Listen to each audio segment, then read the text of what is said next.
Ce matin, bienvenue à ceux qui nous visitent ce matin. Je suis vraiment content, on est vraiment heureux de vous avoir avec nous ce matin. Et nous avons assisté au baptême de notre petite Aurélia. Et on remercie le Seigneur pour ça. Ça fait depuis plusieurs dimanches déjà que Dieu fait de grandes choses ici. Mais bon, on en parlera une autre fois. Ce matin, nous allons parler de la justification par la foi. Tout à l'heure, notre frère Michel l'a un peu évoqué dans son exhortation d'entrée, la justification par la foi. Pour parler de ce sujet-là, on va lire une histoire dans la Bible, dans le livre de Actes des Apôtres, et c'est l'histoire de Corneille. On va lire dans Actes des Apôtres, chapitre 10, à partir du verset 1. Le passage est un peu long, je m'excuse, mais c'est pour qu'on ait pleinement toute l'histoire de Corneille. Nous lisons. Si ça marche moins bien.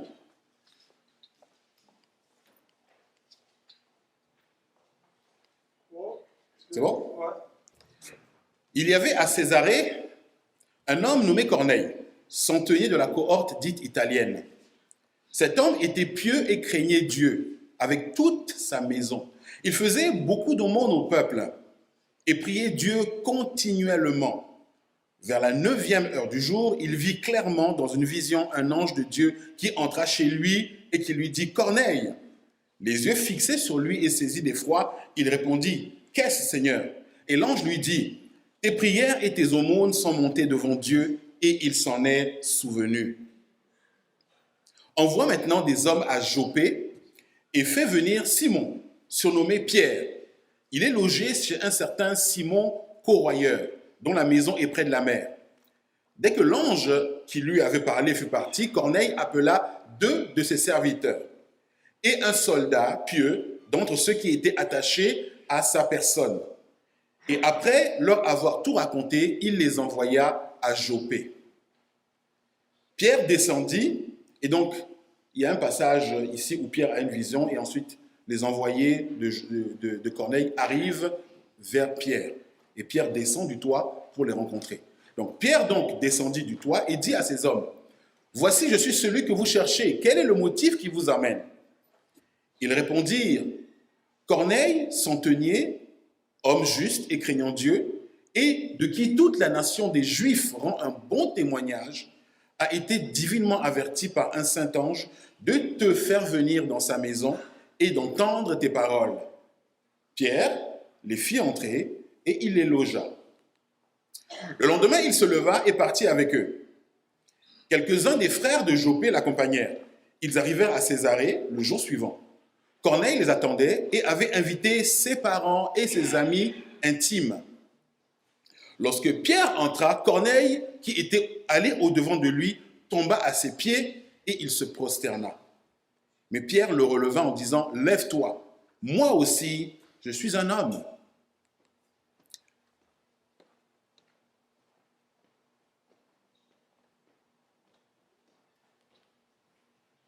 Il se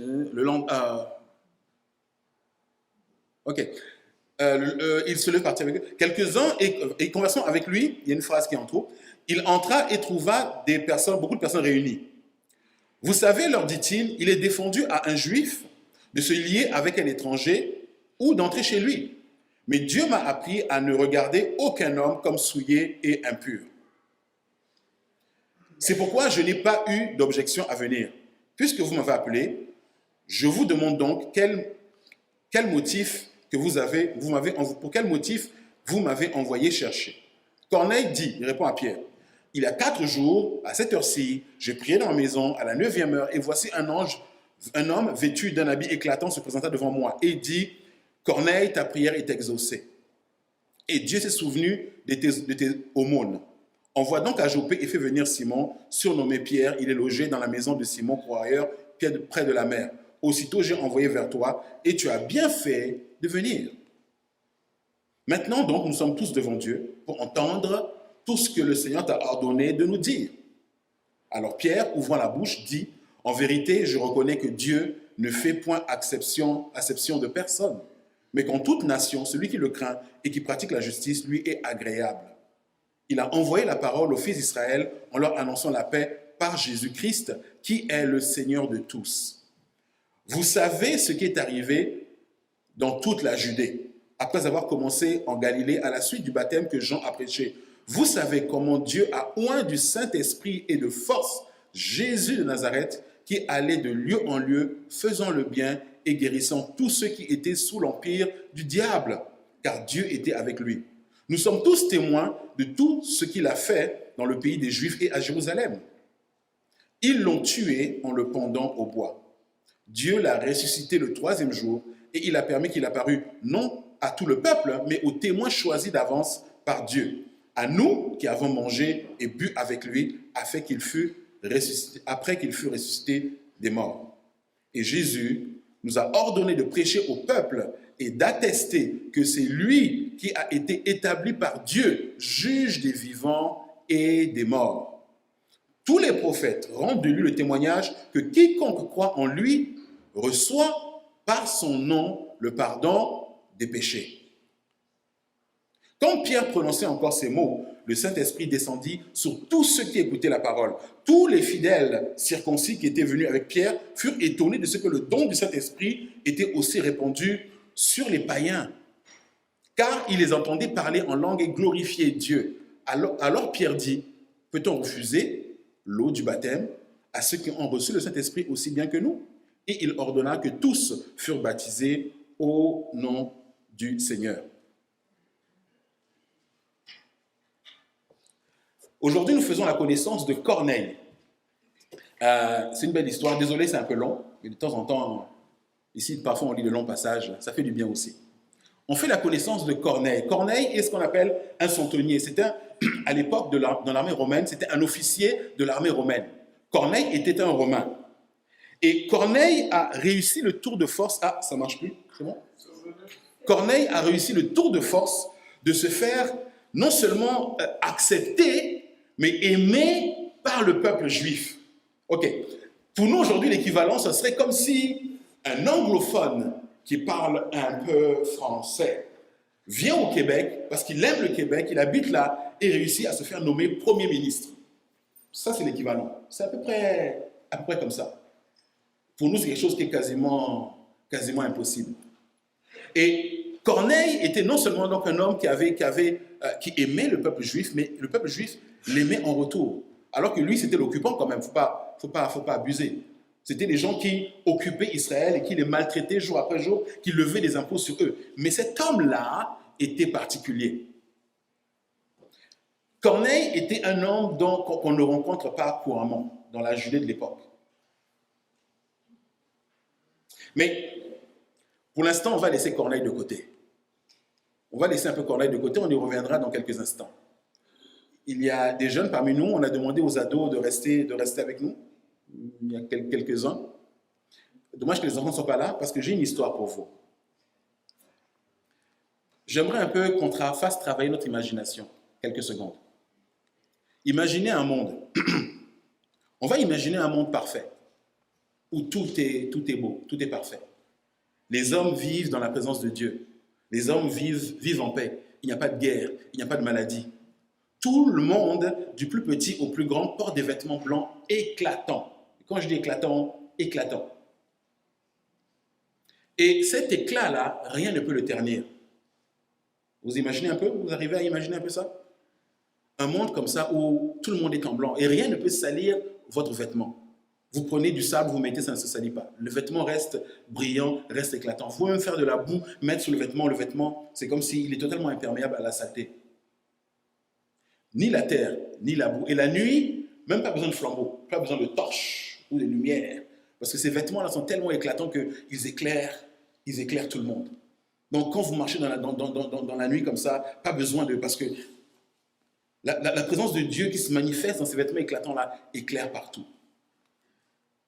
Tout va pour le mieux. Tout le monde est heureux.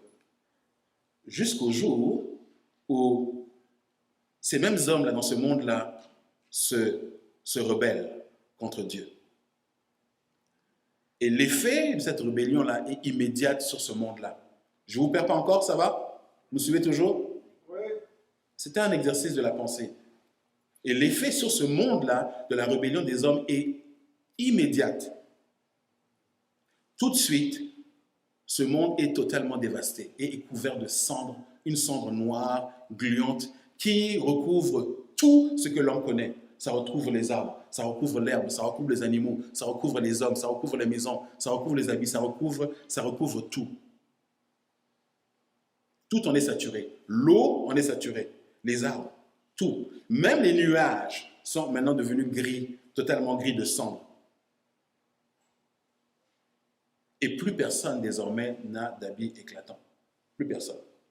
C'est gris. Au mieux, certains ont un vêtement gris. Au pire, d'autres c'est carrément devenu complètement noir. Et des religieux se lèvent et disent aux hommes, vous savez, il y a un moyen pour vous d'avoir à nouveau des vêtements blancs. Allez dans tel fleuve, dans tel pays et plongez-vous là-bas. Et les gens y vont pour essayer de laver leur habit parce que tel prédicateur ou tel religieux leur a dit que ce fleuve-là va les purifier, va rendre leurs vêtements blancs. Sauf que même l'eau est devenue noire. Le pire, c'est juste que ton vêtement va être un peu moins gris. Ça ne change rien du tout. Certains leur disent que nous, chez nous, nous avons le savon. Nous avons le vrai savon. Et ce savon-là, si tu l'utilises, ton vêtement deviendra blanc. Sauf que le savon, il est aussi fait de cendre. Il est aussi noir que tout le reste du monde. Ce monde est désormais le monde de la cendre. Ma question pour vous est que dans un monde comme ça, comment avoir un vêtement blanc? Si tout est fait de cendre, comment arriver à avoir un vêtement blanc? C'est impossible. Il dit, seule une eau qui ne vient pas de ce monde peut laver ce vêtement-là. Seul un savon qui ne vient pas de ce monde-là peut laver ce vêtement-là. Et seule une personne qui ne vient pas, qui n'est pas originaire de ce monde-là de cendre, peut parvenir à elle laver parce qu'elle est assez propre pour pouvoir laver et rendre quelque chose propre. Dans la parole de Dieu, le prophète Ésaïe, qui a vécu il y a très longtemps dans l'Ancien Testament, nous dit que nous sommes tous comme impurs et toute notre justice est comme un vêtement souillé. Nous sommes tous flétris comme une feuille et nos crimes nous emportent comme le vent. Toute notre justice. Il dit, quand on fait un homme, quand il fait le bien de lui-même, il cherche par ses propres forces à plaire à Dieu. C'est comme s'il prenait son habit et il le mettait dans la boue et puis ensuite il le boutonnait. Et regardez comment mon habit est éclatant. C'est exactement la même chose. Toute notre justice. Dans Actes chapitre 4, verset 12, l'apôtre nous dit ici, il n'y a de salut en aucun autre. Car il n'y a sous le ciel aucun autre nom qui a été donné parmi les hommes par lequel nous devons être sauvés. Nous ne sommes pas sauvés par les œuvres. Nous ne pouvons pas être sauvés par des œuvres.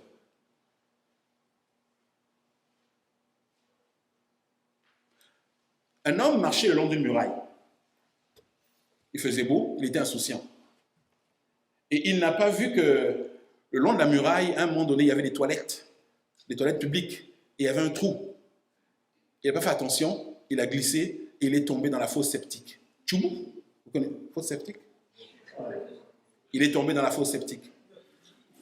Il a crié, il a hurlé pour qu'on le sauve de là, mais personne ne voulait. Je pense que même moi, je ne me serais pas arrêté, je pense. Personne ne voulait le sortir de là. Mais un homme a eu pitié de lui, il était totalement couvert d'excréments, il est tombé dans la fosse septique. Mais un homme est passé par là et un homme s'est arrêté et a eu pitié de lui. Il lui a tendu un bâton, il l'a sorti de là. Et quand il a sorti, celui qu'on a sorti était totalement couvert de ce qu'il y a dans la fosse septique. Et le bon samaritain, celui qui l'a sauvé, est allé prendre un tuyau et a ouvert le robinet pour le laver. Et au moment où il a voulu commencer à le laver, le monsieur qui a été sorti de la fosse septique dit « Oh, attends. Avant que tu me rendes ce service-là, je vais payer pour ça. » Et il prend dans sa poche des pièces et les tend au monsieur. Vous aurez pris les pièces, vous? Vous aurez pris les pièces? Et s'il avait fait... Toute notre justice est un vêtement souillé. C'est pourquoi ça ne peut pas être par les œuvres. C'est impossible. La plus belle de nos œuvres est couverte par la boue du péché. C'est souillé. Pour nous, c'est juste, oh ben c'est bon. Donnez ça à un scarabée, une boule de caca, il est... Le scarabée, lui, vous connaissez le scarabée qui bousse les boules de bouse? Le scarabée, lui, il est dedans, c'est son élément, il adore ça. Mais pour nous, non. Mais c'est la même chose pour Dieu. Ça ne peut pas être par les œuvres. Là, c'est le monsieur. Vous le prendrez, lui?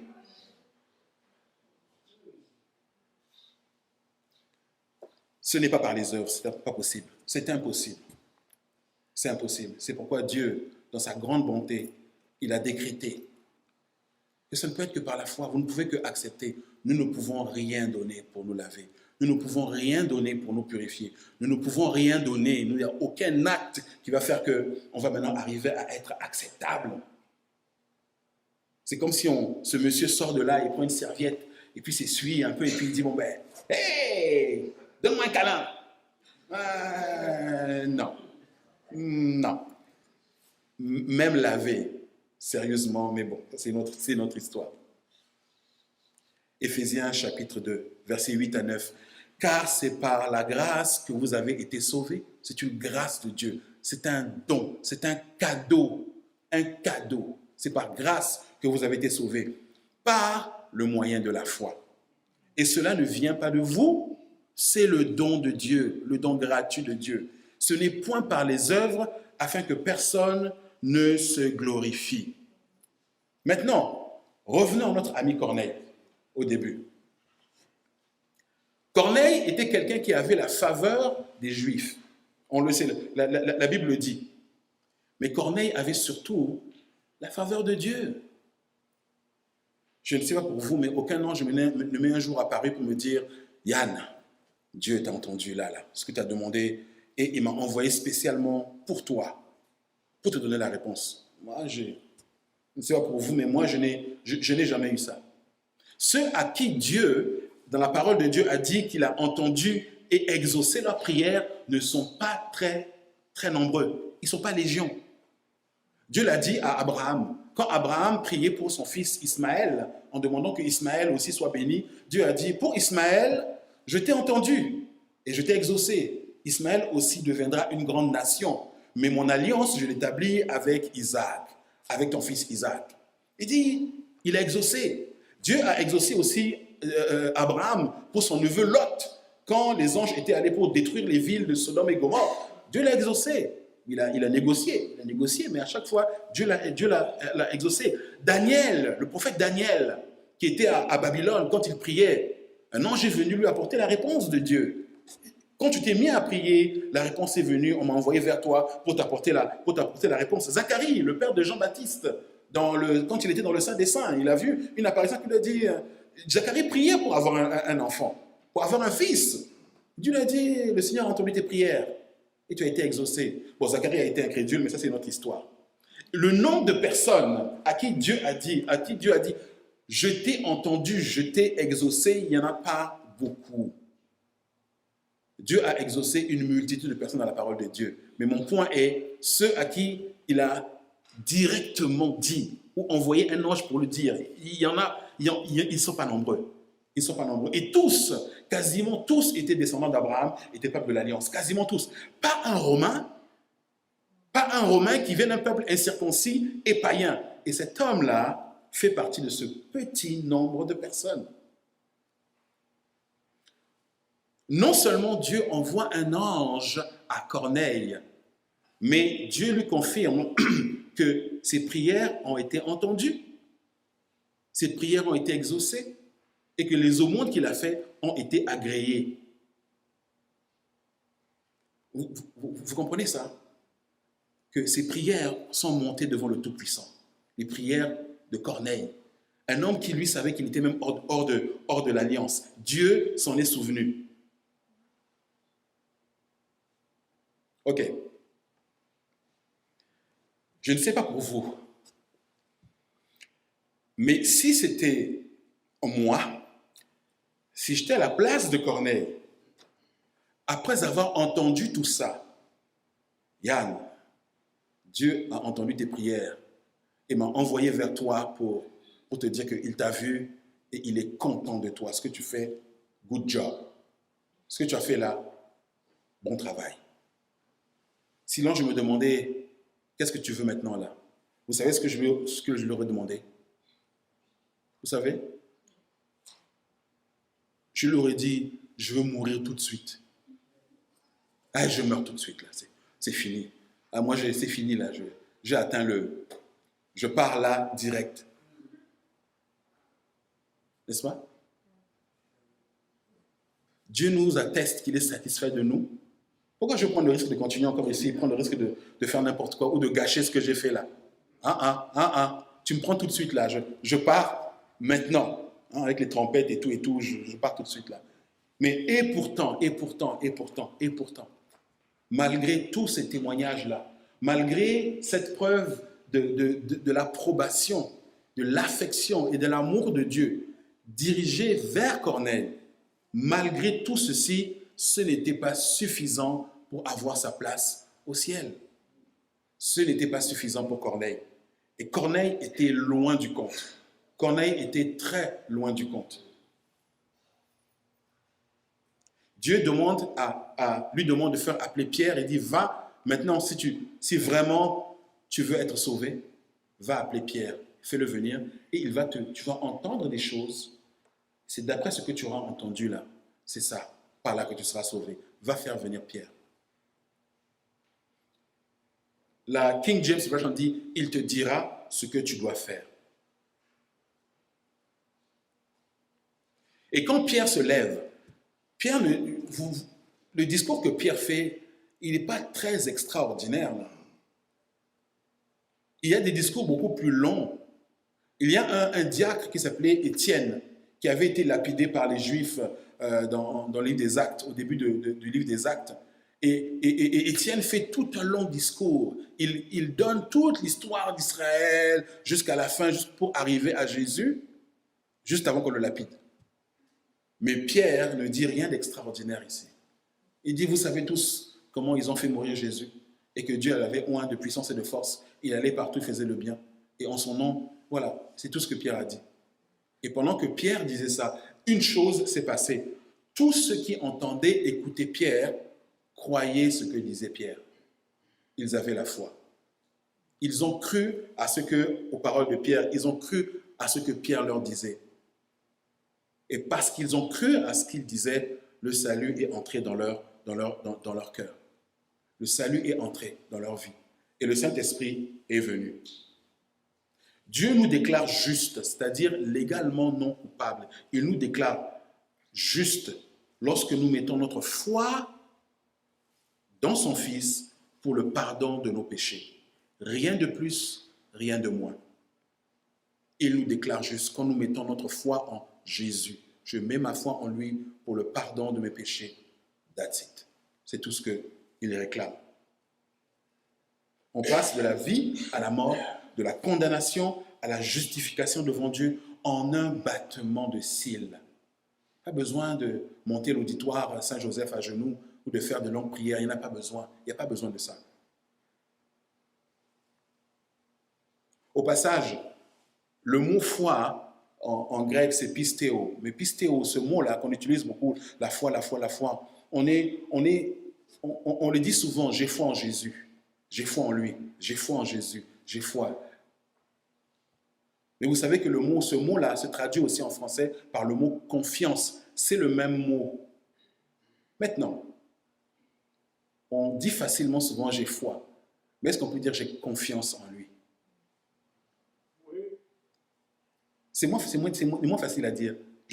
Personnellement, je trouve qu'on peut le dire, mais c'est moins facile à dire j'ai confiance. Ok, j'ai confiance. Récemment, j'ai vécu une situation où j'étais un peu inquiet. Je me disais comment ça se passait. J'étais un peu inquiet de ce qui allait venir. Et Dieu m'a dit, ok, as-tu confiance en moi? Pas foi. Non. As-tu confiance en moi? Et là, ça m'a fait réfléchir. J'ai dit, oh, quand on parle de confiance, c'est différent. Parce que là, ça donne des sauts dans la foi directement et on fait confiance à celui qui est de l'autre côté. Lorsque nous mettons notre foi, ok. Et pour terminer, Désolé, aujourd'hui, ça va être très rapide. Je sais que certains d'entre vous voulaient que ce soit au moins 1 ou 2 heures, mais vous pouvez faire semblant. Mettre notre foi en lui, ça signifie quoi concrètement? Concrètement, ça signifie quoi? Premièrement, nous croyons de tout notre cœur que Jésus-Christ est mort sur la croix pour nous et que son sang qui a été versé a pleinement satisfait le cœur de Dieu. Comment est-ce que son sang a satisfait le cœur de Dieu? On n'en sait rien. Et puis, ce n'est pas notre problème. Ce n'est pas notre problème. Le sang qui a été versé devant Dieu. Le sacrifice qui a été fait, l'a été fait devant Dieu. Le sang, ce n'était pas pour nous. Ce n'est pas à nous de juger la qualité du sacrifice, si c'est acceptable ou pas. Dieu décrète que c'est pleinement suffisant, que le sang de mon fils est largement suffisant. Ça devrait nous suffire. Ça regarde Dieu. Nous, tout ce dont on a besoin, c'est simplement de le croire. Et deuxièmement, nous devons croire que s'il est ressuscité, c'est pour notre justification.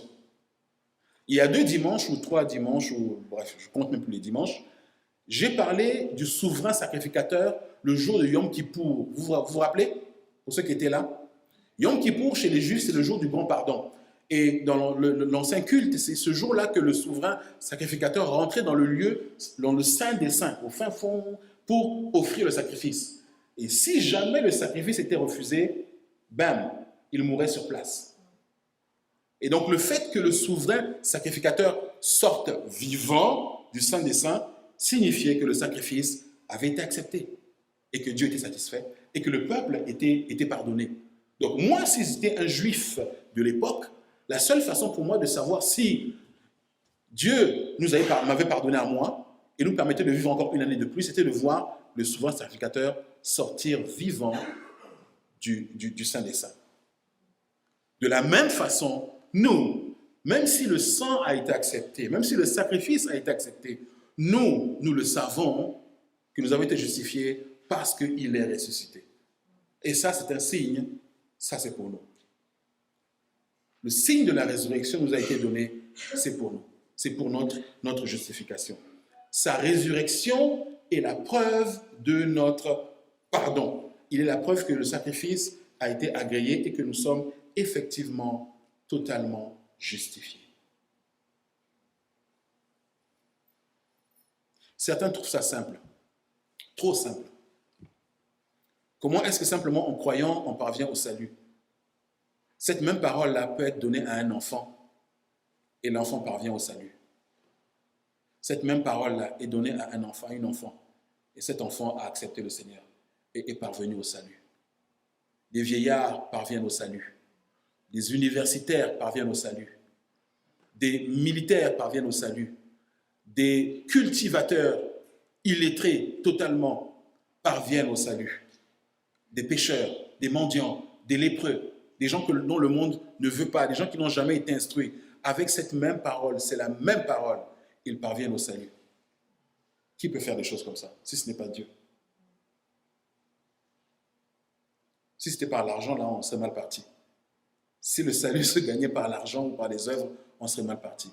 Ce n'est pas par les œuvres, afin que nul ne se glorifie. Et ça, c'est une des plus belles. Dans le Nouveau Testament, il y a de très belles paroles, mais ça, c'est une des plus belles. Il n'y a donc maintenant aucune condamnation pour ceux qui sont en Jésus-Christ. Aucune condamnation. Aucune condamnation.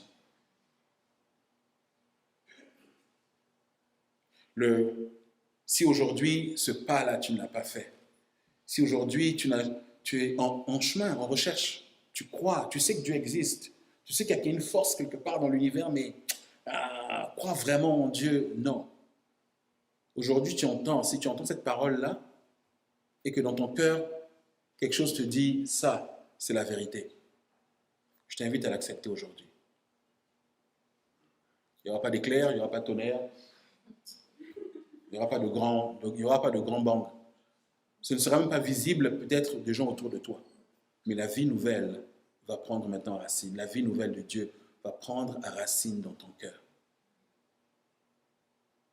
Est-ce qu'on peut faire quelque chose ce matin? On va courber nos têtes, s'il vous plaît. On va juste courber nos têtes.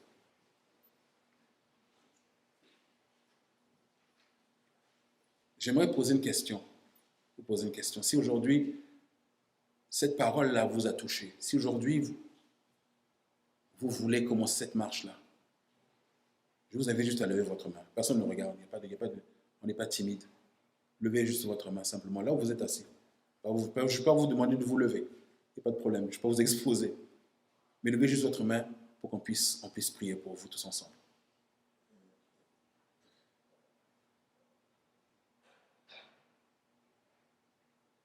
Prions. Seigneur éternel, tu as été fidèle en tout et aujourd'hui nous avons vu comment tu t'es manifesté dans la vie, Seigneur, d'Aurélia.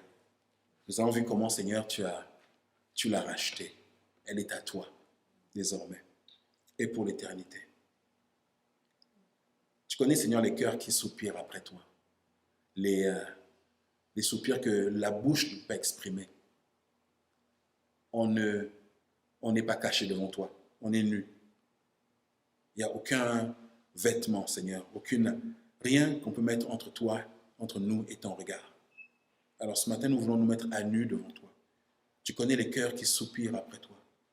Nous te demandons, Seigneur, aujourd'hui de les toucher et d'ouvrir une porte, Seigneur, afin que le salut entre maintenant dans leur vie. Nous te demandons, Seigneur, de les faire marcher en toi, de leur accorder, Seigneur, le pardon de leurs péchés. Nous te demandons, Seigneur, de leur accorder cette grâce-là, de croire que Jésus-Christ est mort pour eux et qu'il est ressuscité pour leur justification, afin qu'en sachant cela, ils aient la vie en toi.